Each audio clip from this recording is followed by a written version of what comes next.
যেসব মানুষ সরি বলতে জানেন না, অথবা বলা ভালো, যাদের মধ্যে ভুল স্বীকার করার প্রবৃত্তি থাকে না, তাদের পার্টনারের মেন্টাল হেলথ কখনোই ভালো রাখা সম্ভব নয়। ছেলে বা মেয়ে উভয়ের ক্ষেত্রেই এটা প্রযোজ্য। যারা ভাবেন তারা শুধুমাত্র খারাপের প্রতি উত্তরেই খারাপ বলেন, অন্যথা নিজের থেকে তারা বলেন না। তাদের এই অহংবোধ নিয়ে নিজের পার্টনারকে আজীবন ভালোবাসায় বেঁধে রাখতে পারবেন না। একটু একটু করে একদিন চিরতরে হারাবেন। একসঙ্গে থাকাটা শুধুমাত্র শারীরিক নয়, বরং প্রচণ্ড মানসিক সংযোগের মধ্যে শারীরিক ঘনিষ্ঠতা বড্ড সামান্যই।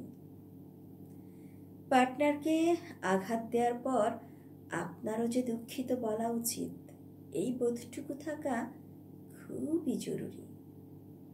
একটা সম্পর্ক শুধুমাত্র নিয়ম করে ফোন করা, দেখা করা, গিফট দেওয়া, বিয়ে করা, সন্তান জন্ম দেওয়া আর রান্নাঘরের মধ্যেই সীমাবদ্ধ নয়। সম্পর্ক হচ্ছে আপনার প্রায়োরিটি, রেসপন্সিবিলিটি, কেয়ার, অ্যাটেনশন, সব কিছুর মিশ্রণ। আপনি ভুলের পর ভুল করে, কটু কথা বলে, শব্দের আঘাত করে আবার পরের দিন যদি সম্পূর্ণ স্বাভাবিক আচরণ করে থাকেন, তবে বিশ্বাস করেন এর মধ্যে বেশি দিন স্বাভাবিকত্ব থাকবে না। আপনি যদি ভাবেন হঠাৎ করেই আবার স্বাভাবিক আচরণটাই সব, তাতেই আপনার দায়িত্ব পালন হয়ে যায়, তবে আপনি ভ্রমের মধ্যে আছেন। আপনার পার্টনারের মধ্যে আপনার প্রতি যে অনীহা, উদাসীনতা, হতাশা এবং বিরক্তির পাহাড় তৈরি হচ্ছে, তার উচ্চতা সম্পর্কে আপনার ধারণাও নেই। অস্বাভাবিক আর স্বাভাবিক আচরণের মাঝে একটা ফ্রেজ থাকে, সেটা হলো নিয়ন্ত্রণ।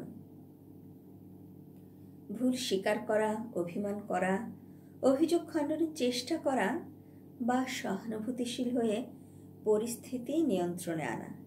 এই ফ্রেজটা আপনি যত বেশি জাম্প করবেন, জানবেন অতীতগুলো জমা হতে থাকছে।